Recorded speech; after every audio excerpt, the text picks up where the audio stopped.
Thomas and friends, making tracks to great destinations.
The island of Sodor is surrounded by beautiful blue sea.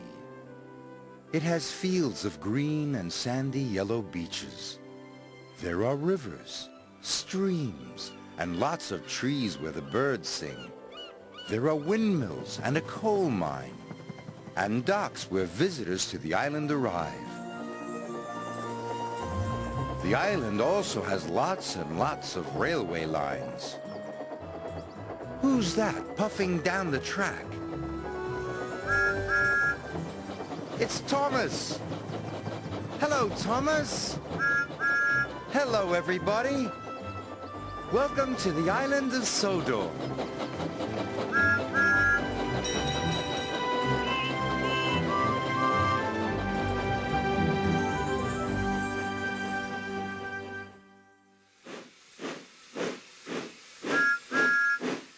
Thomas's trusty friends. Thomas was taking his friend Ned to the old brickworks. Ned was excited. Today I get to demolish, called Ned.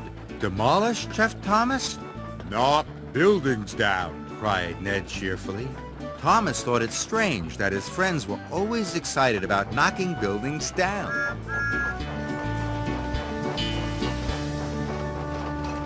Miss Jenny had shown the foreman the demolition plans. "It's time to go to work," she said. "And remember..." Safety first, cried Ned and Oliver. Oh boy, said Ned.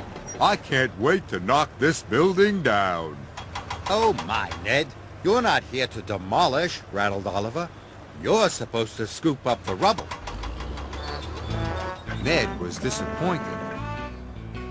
He really wanted to knock buildings down. Ned was usually in trouble for breaking things, but today it wouldn't matter. Soon, Oliver was fitted with a wrecking ball. "Knock this wall down first," the foreman called. "Stand back, if you please," called Oliver.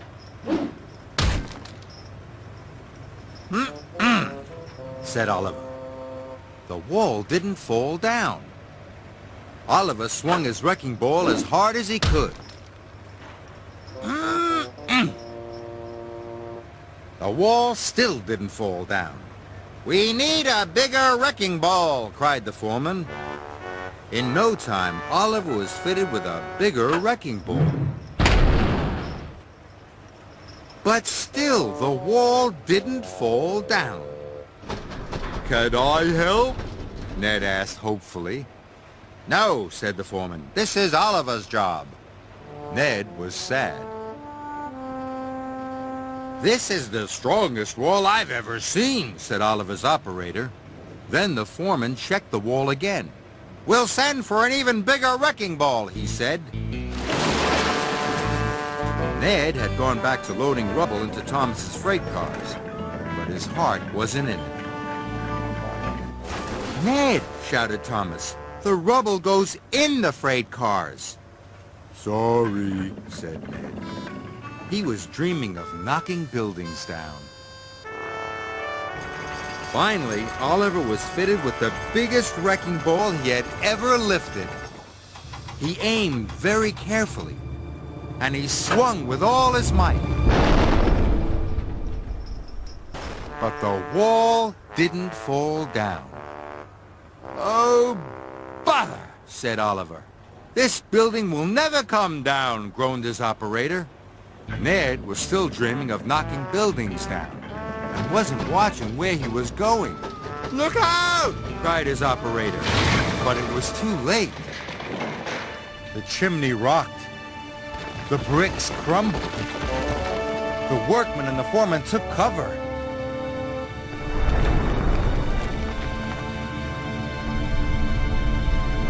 Oliver and Thomas watched in amazement.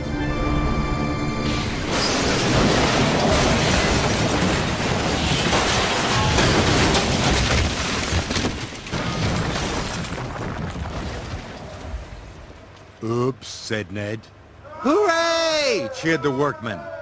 "Ouch," said Oliver. "Oh! Oh!"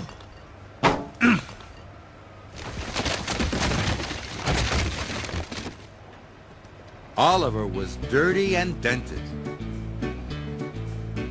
And Thomas's freight cars were full. "Bust my buffers," cried Thomas. "I'm loaded." "I did it! I did it!" cried Ned proudly. "Smashed to smithereens," he steamed. "Do you want me to break anything else?" "Oh! No," sighed Oliver. "I think you've done enough for one day."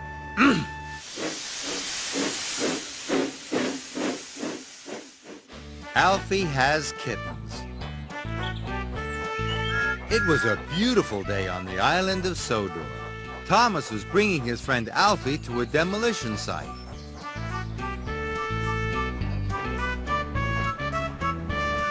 "Hello, Thomas," rattled Jack. "Hello, Jack," puffed Thomas.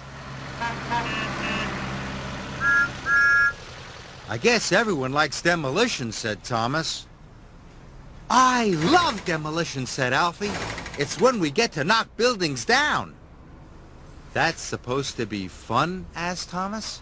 "The best fun," cried Alfie, and he swooped down the ramp. "Look out, small fry," boomed Max. "I'm not a small fry," said Alfie crossly. He didn't like being teased about his size. But later that morning, Alfie was happy that the foreman had sent him to work with Ned. Ned wouldn't make him feel small. But as Alfie pulled up, Ned swung his bucket. "Watch out!" cried Alfie. "Sorry," said Ned. "I didn't see you. You're smaller than you look." This made Alfie feel even smaller. Later, Alfie was working hard. "Hurry up, half-pint," teased Monty. "Not half-pint," greased Max. "It's small fry." Alfie was upset.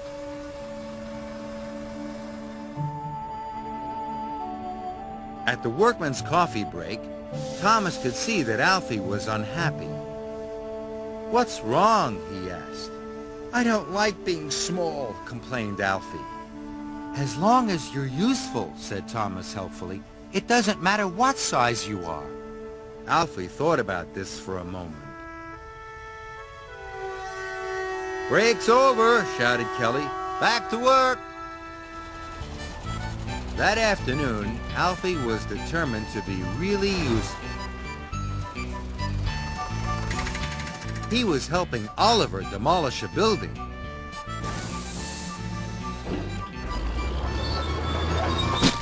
Oliver's giant scissor claw grabbed the top of the wall.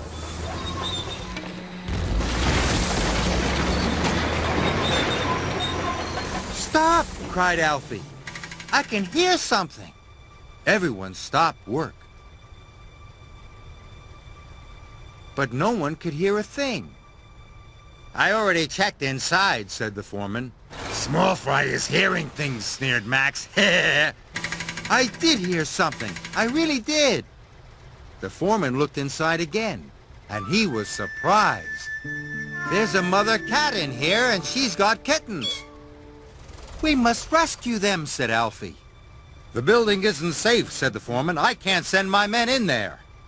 "I'll go," said Alfie bravely. "I'm small enough to fit in." In no time, Alfie wriggled inside. The building creaked and plaster flew. Alfie held up his scoop for the cat and kittens to jump in. "Here, kitty, kitty," Alfie coaxed. But the cat and kittens didn't move. Suddenly, the upper wall started to crumble. "Hurry, kitty, kitty," Alfie cried. But it was too late. Quick as a wink, Alfie covered the cat and the kittens with his scoop. And just in time. "Meow," said the cat. "Meow, meow," said the kittens. "Phew," said Alfie. The cat and kittens were safe. "Well done," said Miss Jenny. "It's a fine family of kittens." "I couldn't have rescued them if I'd been any bigger," said Alfie. "You may be small," said Kelly, "but you got a big heart." "And a really useful scoop," said Thomas. Alfie was proud, and he never complained about being small again.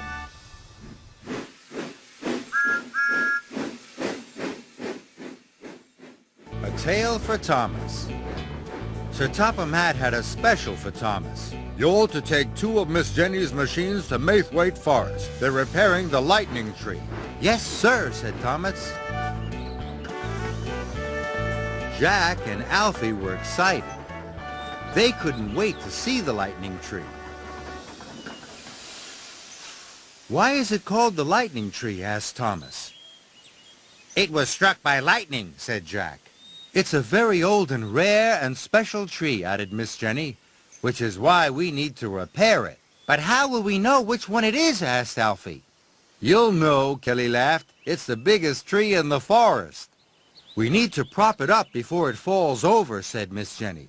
"So be careful, all of you, and remember, safety first," Jack and Alfie called. Jack and Alfie made their way through the forest.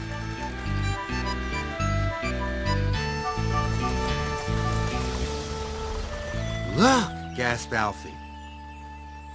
"The lightning tree!" cried Jack.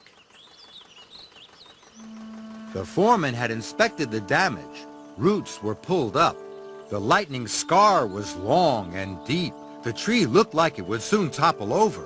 Jack and Alfie approached very slowly. They had remembered what Miss Jenny said about being careful. But Max and Monty were racing recklessly through the forest. "Look out!" cried Alfie. "You'll hit the tree!" shouted Jack. But it was too late. Max crashed into Monty, and Monty crashed into the lightning tree. "Who put that there?" grumbled Monty. "The tree's falling down!" shouted Jack. "Not my fault," called Max. "We must save it!" cried Alfie. "Help, Jack!" "I'm coming!" called Jack. "Move aside, little fella," said Oliver. Oliver braced his mighty arm against the tree, but the tree was too heavy. "Kelly!" shouted Jack. "We need more help!" Before long, Kelly was helping too.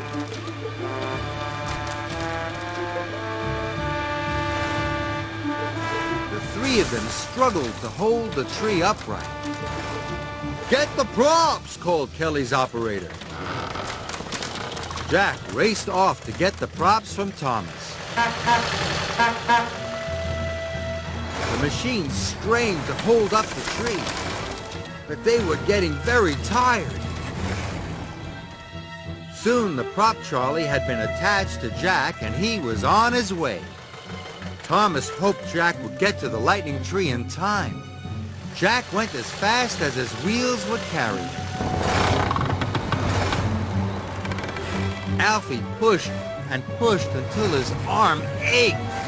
"I don't think I can hold this much longer," groaned Oliver. But Jack raced up just in time.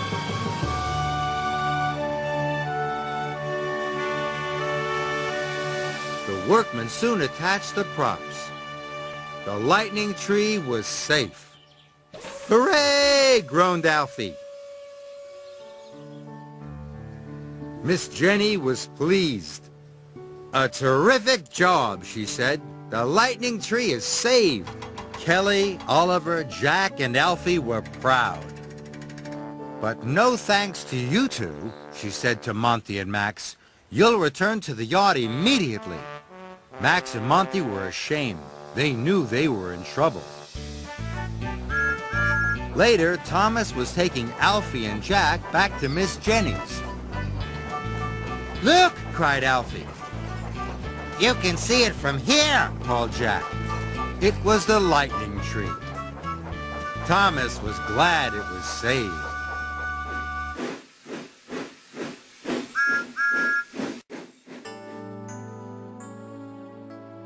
Thomas has so many friends, some fast, some tall, some slow, some green, some blue, some red, some square.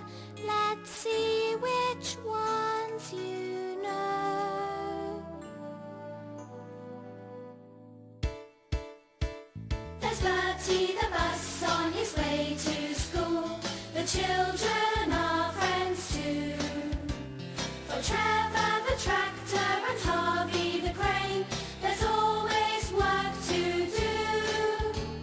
And who's flying by? Why, it's Harold the helicopter way up in the air. Elizabeth the lorry driving along, going to who knows where.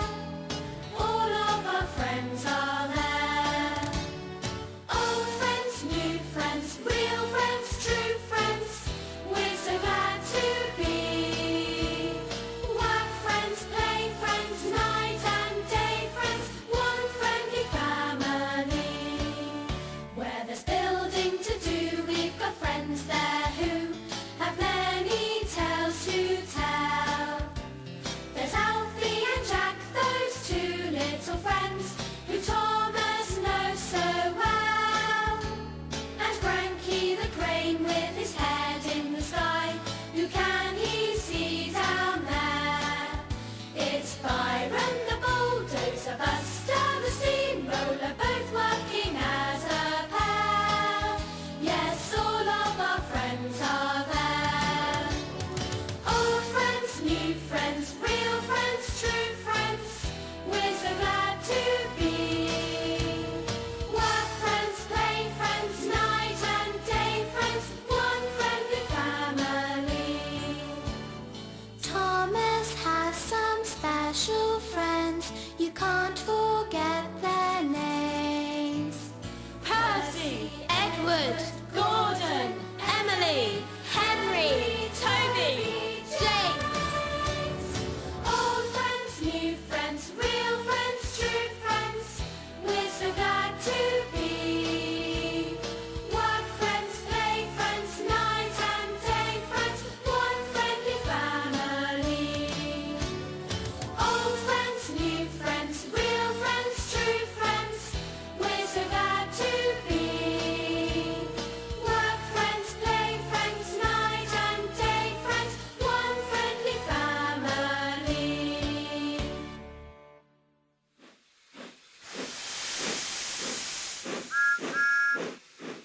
Percy Helps Out. It was summer on the island of Sodor. Percy enjoyed working in the sunshine, and he liked being able to say hello to his friends. "Hello, Nelson," Percy called. Nelson was so busy he barely had time to honk back. He was carrying machines everywhere, from the yard to the sites, and then all the way home. Day after day, Nelson was carrying, until his axles ached. Just once, he thought to himself, I'd like to be carried. That night, Nelson had a dream. He dreamt he was sailing through the countryside. The breeze was blowing, he was enjoying himself, and he realized he was being carried. The next morning, Miss Jenny woke Nelson from his dream. "Thomas has had an accident at Maithwaite Crossing," said Miss Jenny. "Sir Topham Hatt needs you to take him to the repair yard." Nelson hoped his friend Thomas was all right. When Nelson arrived, he saw Thomas had come off the rails and broken a wheel. "Thank you for coming," chuffed Thomas cheerfully. "We'll get you back in no time," replied Nelson. Nelson had to be very careful. He'd never carried a steam engine before.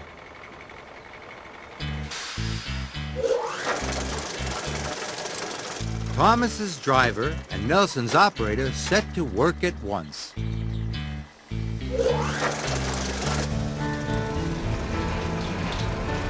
Nelson struggled as he winched Thomas aboard. "Whoa, you're heavier than a bulldozer and a steamroller put together," Nelson exclaimed. Thomas was surprised. "I'm only a tank engine," he said.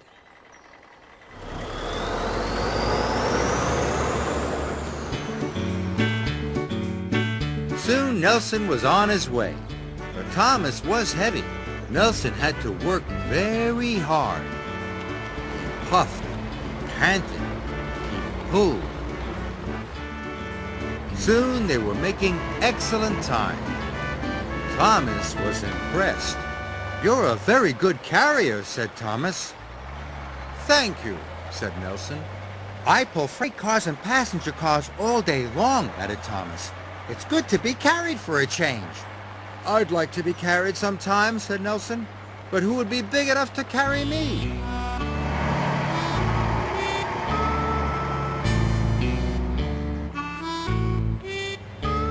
Soon they arrived at the repair yard. "Well done," said Sir Topham Hatt. "You are a really useful truck." Nelson was tired, but he felt very proud. "You can leave Thomas on the low loader," said Sir Topham Hatt. "Miss Jenny needs you back at the yards immediately." "Yes, sir," said Nelson. "I'll drive as fast as I can." "That won't be necessary," said Sir Topham Hatt. "I'm taking you," cried Percy. Nelson could not believe what he had heard. Soon Nelson was aboard Percy's low loader, and with a shout of "Thank you, everyone," they were off. Percy was giving Nelson a splendid ride. It was as magical as he had dreamed. The sky was blue, the trees were green. All Nelson had to do was look and listen as the beautiful Sodor countryside rolled peacefully by. "What an excellent day," said Nelson cheerfully. Percy was happy. His friend was enjoying himself.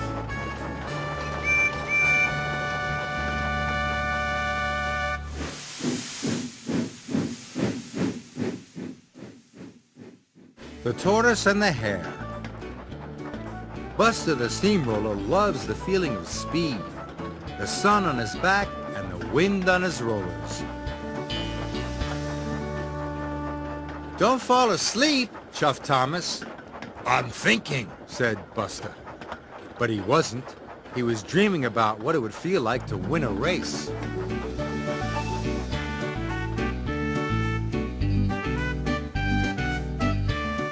Thomas had brought Buster to the Sodor Auto racetrack, where his friends were working. They were going to finish the track today. It was a responsible job. The track had to be made safe. Buster flattened the track around the final bend. He was still dreaming about winning a race. And the winner is Buster, the fastest steamroller in the world. "Vroom, vroom," Buster cried. "You think you're fast?" teased Monty. "If you were going any slower, you'd be going backwards," teased Max. But Buster paid no attention. He was having too much fun. Finally, the work was finished, and Miss Jenny came to inspect the site. "You're a good crew," said Miss Jenny, but the track still needs testing. Can I test it, Miss Jenny? Asked Buster. I'm the fastest steamroller in the world. More like the slowest, snickered Max.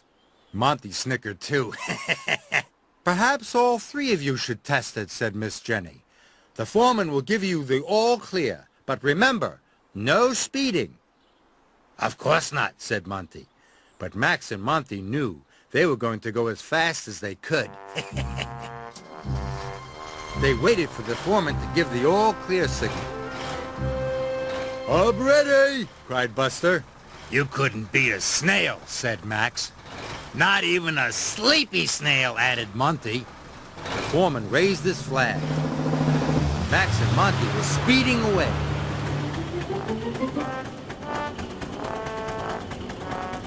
You jumped the signal, grumbled Monty. Did not, snapped Max. Buster trundled happily down the track as fast as his rollers would carry him, which wasn't very fast at all. Monty was so cross, he bumped Max. Ow, cried Max, you dented me. You're in the way, snapped Monty.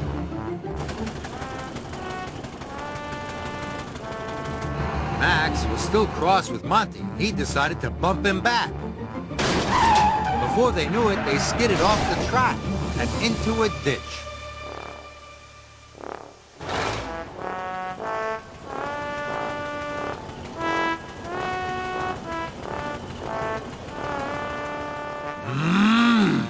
Said the bull. Ooh, said Monty and Max, and they struggled out of the ditch. They were speeding towards the finish. Monty and Max sped down the track, but Buster was trundling towards the finish. Go, Buster! Cheered his friends.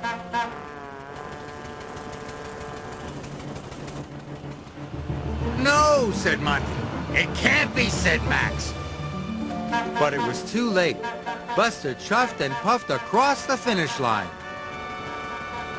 When Max and Monty crossed the line, they were still arguing. I came second, cried Max. Third, snapped Monty. You won, Buster, said Jack.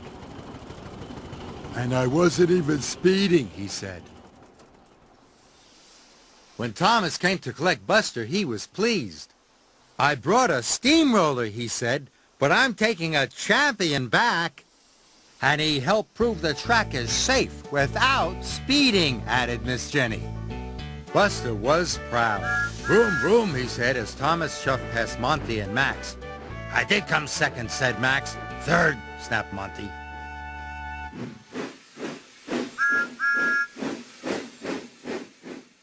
Thomas and the Moles. There'd been a big storm on the island of Sodor. Trees were down and fences had been blown over. Kelly and Isabella had been clearing fallen trees since the crack of dawn. Ned and Max were helping remove a landslide. And Nelson and Oliver were on their way to clear Henry's tunnel. Sir Topham Hatt sent Thomas to take his friends to the soccer field. We must leave immediately, said Miss Jenny. The car park is covered with fallen trees. Tomorrow is the big game, said Thomas. We'll have to move the trees today, clattered Jack. You could rely on us, Steam Buster. I'm sorry, Buster, said Miss Jenny kindly, but this is a job for lifters, pushers, and haulers.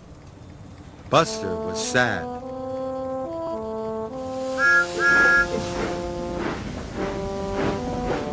Buster watched as everyone left.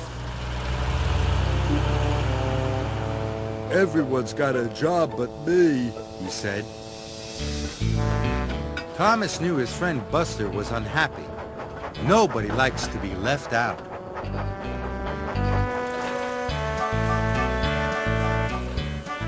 At the soccer field, everyone was working very hard clearing up the fallen trees. Thomas could see there was lots to do, but nothing for his friend Buster. Buster was upset. It's not fair, he puffed. I want to help too. The work had gone very well. They were almost finished when Isabella arrived with the new goalposts. Then Miss Jenny went onto the soccer field. "Oh my goodness," she cried. "Molehills!"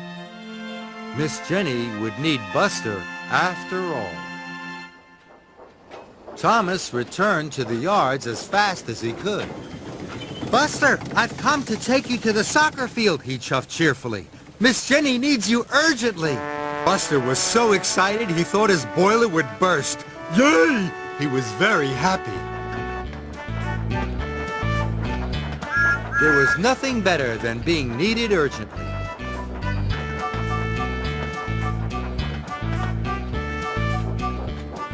Soon, they arrived at the soccer field. After Buster was unloaded, he was amazed by what he saw. "Molehills!" he cried excitedly. "Hundreds of them! It looks like a giant chocolate chip cookie, only green!" This was the moment he had been waiting for. Buster clanked and sputtered and flattened and smoothed. Even the moles who had hurried to the sideline stayed to watch. "He's good, very good." His smoke was blowing, his steam was white and feathery. "We'll do it again."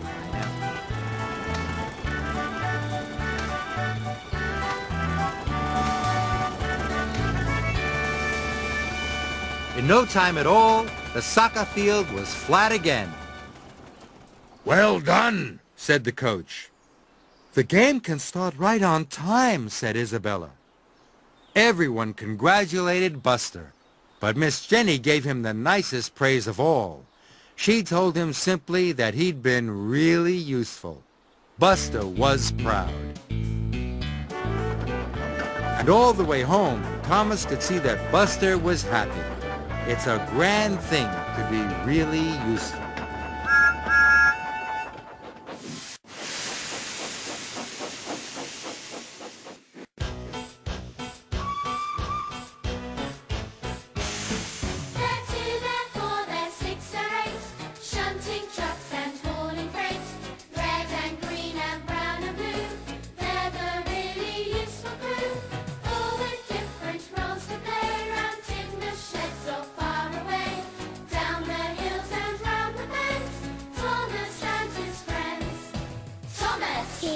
Cheeky one.